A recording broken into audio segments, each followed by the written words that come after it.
Masih di Pulau Indah di bagian timur Indonesia. Sebenarnya nggak banyak aktivitas yang bisa kita lakuin di sini kecuali nyebur ke laut dan main air sambil lihat terumbu karang. Ngebosenin banget kan? Hai, aku Awi. Hari ini aku pengen ngajak kalian yang suka mabok ke sebuah pulau di Alor. Iya, kalian yang suka mabok. Di video sebelumnya kan aku udah pernah nih ngajak kalian melihat pulau yang ada pantai cantik berpasir putihnya. Tapi kali ini kita mau ke pulau yang spesial, Pulau Pura. Pulau ini adalah pulau penghasil sopi, minuman beralkohol khas Alor. Seperti biasa, kalau mau kemana-mana di Alor kita harus menggunakan helikopter. Tapi bohong, akses jalan aja susah. Untuk menuju ke lokasi, kita bepergiannya menggunakan perahu berisik. Sebenarnya ini perahu motor, tapi karena ini berisik banget, jadinya aku namain perahu berisik. Di Alor, kalian bisa rental perahu plus nahkoda perahunya di dermaga Alor kecil. Sepanjang perjalanan, kalian akan disuguhi pemandangan langit biru dan pulau-pulau dan perahu nelayan yang lewat. Kalau kalian punya budget yang lumayan besar, kalian juga bisa punya opsi berkeliling pulau di Alor menggunakan kapal kayak yang aku temui ini. Nggak tahu apa namanya, tapi kayaknya keren. Kayak kapal bajak laut.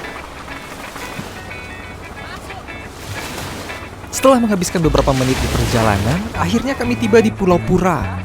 Pulau ini adalah salah satu pulau terbesar selain Pulau Alor. Saat sampai, kapal kami belum bisa langsung merapat ke dermaga pulau ini karena air laut yang masih surut. Akhirnya, nahkoda kami mengutus asistennya untuk berenang ke pantai dan meminjam sebuah perahu kecil untuk mengantarkan kami ke pantai. Terlihat dangkal, tapi kedalaman sebenarnya sekitar 2-4 meter. Belum lagi ombak yang sedang tinggi bisa sangat membahayakan. Pinggir di pinggir, kaki satu sorong. Langsung ke sini boleh? Atau? Kaki langsung sorong ke dalam. Hati-hati. Ya. Kau timba? Kau tukang timba? Aku bahkan diberitahu bahwa ketika sedang kesulitan air bersih, masyarakat di sini terbiasa menggunakan sopi sebagai pengganti air minum. Dan benar aja, ketika sampai di rumah kepala desanya, kami langsung disuguhkan sopi, bukan teh atau kopi, tapi sopi. Coba. Tapi langsung panas. Coba lagi ngasar.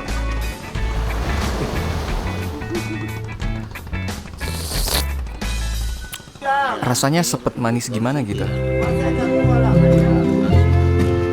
Rasanya terbilang unik. Waktu ditelan sama seperti air putih, tapi beberapa detik kemudian terasa panas di dalam tubuh. Bagi yang gak terbiasa kayak aku, moodnya langsung pengen tidur kayak dogi-dogi ini.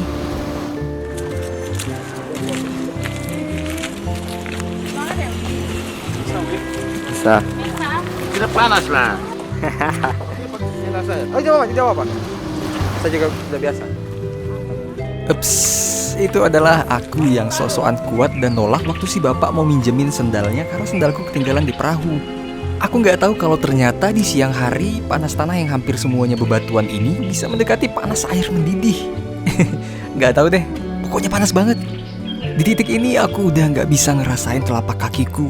Kakiku udah mati rasa. Kalau bisa terbang, aku pengen terbang aja rasanya biar nggak usah nyentuh tanah. Beruntungnya aku ada bapak ini yang sangat peka. Mungkin karena aku jalannya ketinggalan terus, akhirnya dia rela minjemin sendalnya buat aku pakai. Bapak ini the real MVP pokoknya. Oh iya, kami diajak mendaki sekitar 10-15 menit menuju tempat pembuatan sopi. Dan kami diantar langsung oleh bapak kepala desanya. Halo. Ini adalah rumah salah satu keluarga yang mata pencahariannya adalah sebagai pembuat sopi. Tapi sayangnya hari ini mereka lagi nggak memproduksi sopi. Kayak yang udah aku bilang tadi, kalau kamu berharap dihidangkan teh atau kopi, kamu salah tempat. Sekali lagi kami dihidangkan sopi. Kali ini rasanya sedikit berbeda. Warnanya yang seperti susu bisa mengelabuhi indera kita. Enak sih, tapi selain membuat tubuh panas, ini membuat aku makin ngantuk. Lemah kan? Mumpung di sini, kami nggak bisa menahan diri untuk melihat tempat pembuatan sopi, minuman terkenal di NTT ini. Mereka juga menjelaskan bahwa tiap tetes sopi yang kami minum adalah uap yang dikumpulkan dari proses merebus di tungku ini. Uap yang dihasilkan kemudian terkumpul di ujung bambu ini dalam bentuk cairan.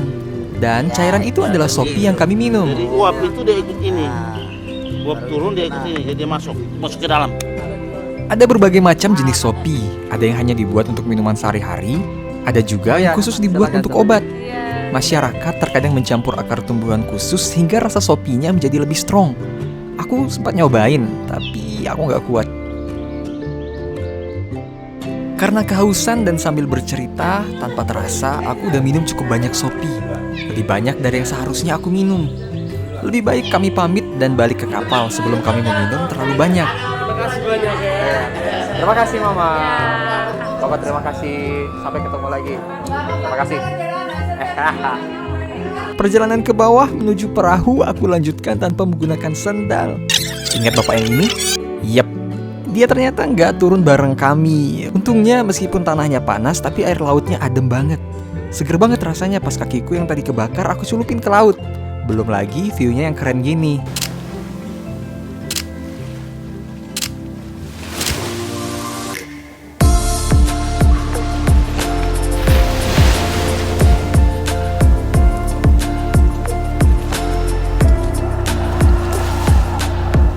Beberapa waktu kemudian kami tiba di destinasi berikutnya. Ini adalah spot yang terkenal untuk diving. Nggak tanggung-tanggung, tempat ini terkenal hingga internasional. Bagian pulau ini benar-benar indah. Kalian bahkan bisa melihat ke dasar laut yang dalamnya sekitar 4-6 meter. Keren kan? Tapi hal yang aneh terjadi.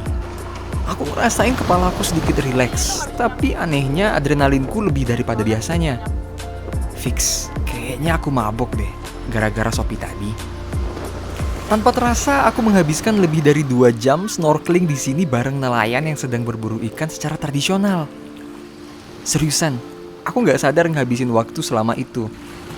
Mungkin karena kebanyakan minum sopi di Pulau Pura tadi, atau memang karena pemandangan alam bawah lautnya yang terlalu eksotis, makanya aku jadi betah ngapung berjam-jam. Bagian favoritku adalah berenang sambil melihat ikan di tebing bawah laut ini. Seandainya aku punya kamera underwater, aku pengen nunjukin warna-warni terumbu karang yang ada di sini. Pokoknya ini pengalaman yang gak bakal aku lupakan. Di titik ini jika ditanya, aku pengen berlibur, tapi bingung nih mau kemana. Kira-kira kemana ya, Wi? jawabanku pasti Alor. Pergilah ke Alor. Alor benar-benar anti mainstream. Tempat ini benar-benar kaya. Belum lagi di sini ada Pulau Pura, tempat di mana kita bisa minum sopi sepuasnya. Tapi ingat, jangan berlebihan. Sopi memang tergolong minuman keras, tapi kembali lagi kepada diri kita, harus bijak dan jangan sampai karena mabuk merugikan diri sendiri dan orang lain. Di sisi lain, sopi adalah bagian dari tradisi dan peninggalan nenek moyang Alor. So, sekali lagi kembali ke diri kita ya, harus bijak. Please, buat pemerintah Alor, kalau kalian nonton video ini, tolong sponsori trip aku ke Alor lagi dong. Atau kalian punya kenalan orang di bagian pariwisata Alor, mungkin boleh bantu share video ini, siapa tahu ada yang tertarik hire aku untuk berkunjung ke Alor lagi. Oke, demikian video aku kali ini. Jangan lupa tonton juga videoku sebelumnya tentang Alor. Seperti biasa, kalau nggak suka silahkan dislike. Kalau suka dan pengen nonton lagi video selanjutnya, boleh dong pertimbangkan untuk subscribe dan share video ini. Sampai ketemu di video berikutnya.